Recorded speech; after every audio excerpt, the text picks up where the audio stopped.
keep saying, Sonny, it is beautiful weather down here. Yes, there'll be a cooler breeze down at ground level, but hey, getting out of that wind and everything's good. Courtesy of the Lone Star, open 7 days from 5. Motel chargeback available as well. Serving legends like you since 1988 on the corner of D and Leach Street here in Invercargill. And you can just go to www.lonestar.co.nz. Legendary meals and the best music and the greatest atmosphere and all of that. You can taste it. You know the flavour, you know what you love. You love a Lone Star.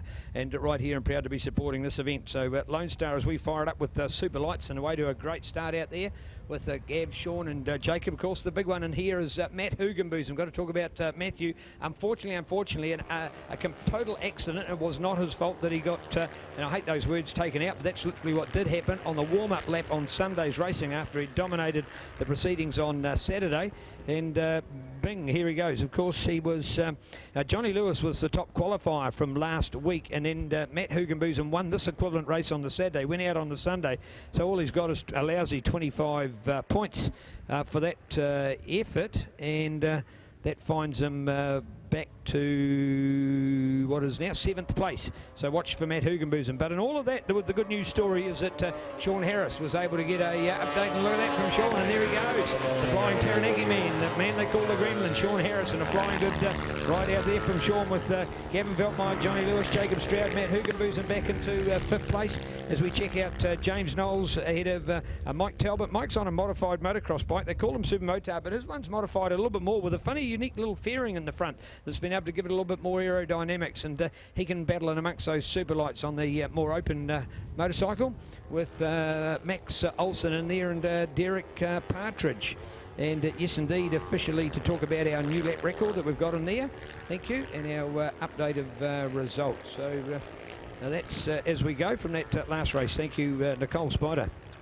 All right, a great start from Gavin Veltmeyer. In fact, somebody's on the internet asking whether it was a jump start. We can't see the lights from here exactly, and not too sure, but it looked like to me Sean Harris did balk off the line, but Gavin Veltmeyer getting a bit of a hole shot. He probably had 25 bike lengths as they went into turn 1, but it didn't take long for the mighty number 37, Sean Harris, to reel him in on the Castle corner, and there they go through in another flying lap there, and it's 0.2 of a second, less than 0.2 of a second between first and second place. Sean Harris, the number 37 machine. He rode this bike in the Formula 2 class. It was a 600cc Suzuki, and the Formula 2 class at the Tri-Series, it was Suzuki Series, sorry, it used to be called the Tri-Series. I'm guilty of that sometimes myself, calling it that. Now the Suzuki Series. But being about a 10-year-old bike, and it was a hot bike in terms of ported cylinder head, which is quite legal in Formula 2 class, not eligible for the 600 sports production class, or super sports. Sports production's another old term. Not eligible for that class here. So what did he do? He went and disabled one cylinder. I believe what they do is just take the valves out and put some silicon in the valve guides and that, leave the piston and conrod in there, disable the fuel injection and turn it into a 450cc 3-cylinder. Similar job has been done on Jacob Stroud's Yamaha there in 3rd place, and decided to come down the South Island, and a man that's been around motorcycles for probably around, I think I first saw Sean Harris on a sidecar back in the 85 season at the famous Hamilton Street Circuit, then went into solo bike racing and absolutely dominated some of the classes over the years. Had a massive crash some 10 years ago, 8 to 10 years ago at the Isle of Man, and was suspect whether he'd even walk. In fact, it was a very, very touch and go that he'd even live. And he's been talking about his comeback for some years, and he came back along and got about 4th at Wanganui in the Formula 2 class, and came out last weekend, and mate, you couldn't see anybody more appreciative of their results and their sponsors as Sean Harris when he interviewed him at prize giving, and won a couple of races as well as the New Zealand Grand Prix. So Sean Harris had in fact he had a 20 points, so that's a 2nd place at Ruapuna in the first race, and then 2 perfect finishes, 25 and 25 at Ruapuna. Of course, Matthew Hugenboos winning the first race. Matthew back out there at the moment. So Sean Harris, welcome back to road racing. With all your injuries and all your troubles with life and finances and all that, mate, you're absolutely sensational on the Miller's Car sponsored G6R 450. Gavin Veltmeyer in hot pursuit there as they go down there. The lap record for the Superlight, we've got it as Andrew Bauer, which used to be called the Formula 3 class. We've got it as a 13.490. I doubt that is correct. I doubt that time is correct, but right now Sean Harris has put in a 1:04.902. Not too sure what his tyre configuration this weekend. He was moaning about well, he wasn't actually moaning, he was just saying that his not running new tyres except for one race last weekend, and certainly he had a almost dominating weekend last weekend. And look at the way he's disappearing off the distance. Gavin Veltmeyer has been round the Superlight Formula 3 class for a number of years. He wears the number 3 because that's where he sits in the current New Zealand positions of last year's championship.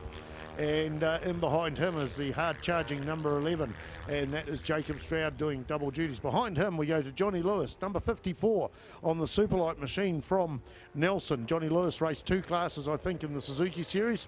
Was also running a superbike from memory. Matthew Hugenbosom, followed by James Knowles, Mike Talbot, Max Olsen, Brent Garvin, Chris Huddleston, and we're looking out for Derek Partridge, Alan McLaughlin and Chris Sutcliffe, so I'm not too sure. In fact, Chris Sutcliffe is a non-starter in this class, was running the TZR250, so certainly going to see a lap record in this class, I'm sure. We don't have the current lap record, but I know they haven't been into the 104s before, with Sean Harris going round. So far, the quickest time of 104.772, and the Lone Star Invercargill sponsored Superlight class, 8-lap race here at Teretonga Park. Haven't seen young Zane Agate out there either on the Kawasaki 400. I think this is the ex-Andy Bell machine. I think he had a couple of blown motors during the year, and employment for him is not always consistent, unfortunately, like a lot of people in this world, and haven't seen him. I didn't even see him at the track last weekend, although we were stuck in the commentator's box for the majority of the weekend, and I believe Zane is Oamaru based, so maybe we'll see him at Timaru next weekend and catch him up, and hopefully he'll be out again next season. So right now it is Sean Harris, and he's coming down the start for in a straight. The gap there is possibly really, that's about 2 seconds. In fact, we look to our timing, it is 1.775. Jacob Stroud goes through, followed by number 54 machine, Johnny Lewis. We're looking out for the borrowed machine. Normally Matthew Hugenbosom runs a 3-cylinder Suzuki, but he's had to borrow this Honda. Unfortunately, he had that crash through no fault of his own in the qualifying, the warm-up session on the Sunday morning last weekend, the scrubbing session, and the report came back that he had one but maybe 2 broken legs, and then I was surprised to see him wandering around the pits and relieved, of course, because it is difficult when you've got someone injured, but he was still walks on crutches if he's got to go any distance today, but got the bike fixed, and that's the Hugenbosom parry for you, though. They just fight till the absolute bitter end, Neil Ritchie. Yeah, great to see indeed, and I'm probably, from my point of view, a bit disappointed that he is back in 5th place, because we know he's worthy of better than that. So I would say, with the way he was knocked around last week, he's obviously still in some pains and discomfort, and not quite sitting on the bike and going as well as he would have liked to. But more importantly, he's there, he's back in racing with a great recovery in the last 6 days. So bring it on, Mr. Sean Harris out there at the moment. So go Sean, another great performance out there in our super light lineup from Sean Harris on the TD1 chassis stack supported Suzuki GSXR 450. The man from New Plymouth, Gavin Veltmeyer out of Auckland, 2nd place for 3 on the Commons of Auckland supported Suzuki. And then go to Jacob Stroud, and a very good run from Jacob there. Now again, Jacob not entered on the program. Well, that's a little bit of an irony, of course, because his father was often with late entry, so one seems to have followed the other, Spider. So well, possibly the confusion there is originally going to be looking at a 600 down the South Island, and possibly entered for that class instead of this class. So as is, they decided not to do the 600, and Greg Percival offered him the machine that won the last year's Formula 3 Superlight class in the hands of Avalon Biddle. So maybe that's the confusion, or it could be just the way the Strouds operate. So we'll give them the benefit of the doubt there. Yeah, not entered in the 600s either. So anyway, that's.